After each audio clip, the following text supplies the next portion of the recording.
السلام علیکم ورحمۃ اللہ وبرکاتہ۔ اللہ آپ سب کو خوش رکھے، شاد و آباد رکھے۔ ناظرین کرام، رمضان المبارک کا مقدس مہینہ ہم پر سایہ فگن ہے۔ یہ مہینہ نیکیوں کا موسم بہار کہلاتا ہے۔ زکوٰۃ کی ادائیگی گرچہ رمضان المبارک کے ساتھ خاص نہیں ہے، لیکن یہ سچائی ہے کہ رمضان المبارک میں عبادتوں کا ثواب کافی بڑھا دیا جاتا ہے۔ اسی لیے مسلمان اسی ماہ میں زکوٰۃ ادا کرنے کا اہتمام بھی کرتے ہیں۔ لہذا ضروری ہے کہ اس موضوع پر بنیادی باتوں کی نشاندہی کر دی جائے۔ لہذا یاد رکھیں کہ زکوٰۃ اسلام کا تیسرا اہم رکن اور مالی عبادت ہے۔ زکوٰۃ کے مفہوم میں ہی تزکیہ اور پاکی داخل ہے، جس کے معنی یہ ہوئے کہ زکوٰۃ کی ادائیگی مال اور نفس دونوں کی پاکی کا ذریعہ ہے۔ زکوٰۃ کی ادائیگی سے جہاں باقی مادہ مال پاک ہو جاتے ہیں، وہیں انسانوں کے دل سے مال کی محبت بھی کم ہو جاتی ہے، جو فی الواقع دل کے پاک کرنے کا پہلا زینہ ہے۔ اسی لیے قرآن مجید کی متعدد آیات میں زکوٰۃ ادا کرنے والوں کی تعریف و توصیف کی گئی ہے اور زکوٰۃ نہ ادا کرنے والوں کی مذمت بیان کی گئی ہے۔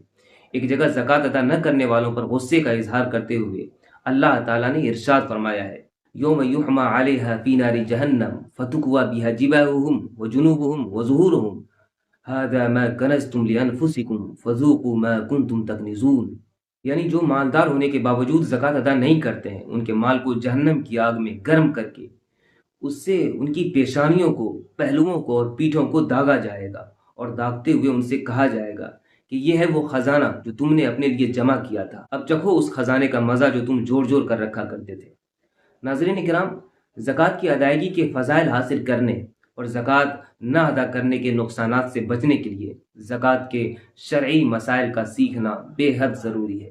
مگر تشویشناک بات ہے کہ علم دین کی کمی کی وجہ سے مسلمانوں کی اکثریت ان مسائل سے ناواقف ہے۔ یہی وجہ ہے کہ بعض اوقات کسی پر زکوٰۃ فرض ہو چکی ہوتی ہے، لیکن وہ اس سے بے خبر ہوتا ہے اور زکوٰۃ ادا بھی نہیں کرتا ہے۔ اسی لیے سب سے پہلے تو جان لیں کہ زکوٰۃ صرف 4 چیزوں پر لازم ہوتی ہے۔ نمبر 1 سونا، نمبر 2 چاندی، نمبر 3 مال تجارت، نمبر 4 نقد روپیہ یعنی کیش۔ چنانچہ اگر کسی مرد یا عورت کی ملکیت میں 52.5 تولہ چاندی یا 7.5 تولہ سونا ہے، یا اس میں سے کسی ایک کی قیمت کے برابر روپیہ ہے، تو اس پر زکوٰۃ فرض ہے۔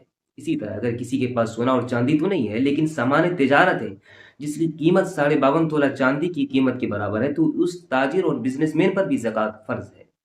اگر موجودہ وزن کی بات کی جائے تو دارالفتہ امارت شریعہ بہار، اڑیسہ، جھارکھنڈ کے مطابق 52.5 تولہ چاندی کا موجودہ وزن 612 گرام 360 ملی گرام ہے، اور 7.5 تولہ سونے کا موجودہ وزن 87 گرام 480 ملی گرام ہے۔ چاندی کے نصاب کے نقد قیمت کی اگر بات کی جائے تو چونکہ چاندی کی قیمت بڑھتی اور گھٹتی رہتی ہے، اسی لیے واضح طور پر قیمت طے کرنا شاید مناسب نہیں، لیکن عام طور پر 50,000 روپے کے آس پاس اس کی قیمت ہوتی ہے۔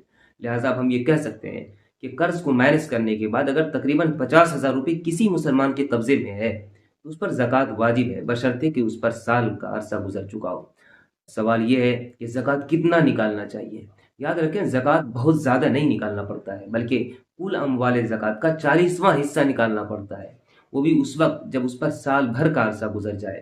اس لیے ہمیں بوجھ سمجھ کر نہیں بلکہ انتہائی خوش اسلوبی کے ساتھ اللہ کا حکم سمجھ کر ہمیں زکوٰۃ ادا کرنا چاہیے۔ احادیث کے مطالعے سے پتہ چلتا ہے کہ زکوٰۃ نکالنے سے مال گھٹتا نہیں ہے، بڑھتا ہے، اور مال میں برکت پیدا ہوتی ہے۔ یہ بنیادی باتیں ہیں جو میرے ذہن میں آئی اور احساس ہوا کہ ان باتوں کو بیان کر دینا چاہیے۔ مجھے امید ہے کہ زکوٰۃ سے متعلق بنیادی باتیں اور بنیادی مسئلے آپ کے ذہن میں بیٹھ گئے ہوں گے۔ وما علینا الا البلاغ، والسلام علیکم ورحمۃ اللہ وبرکاتہ۔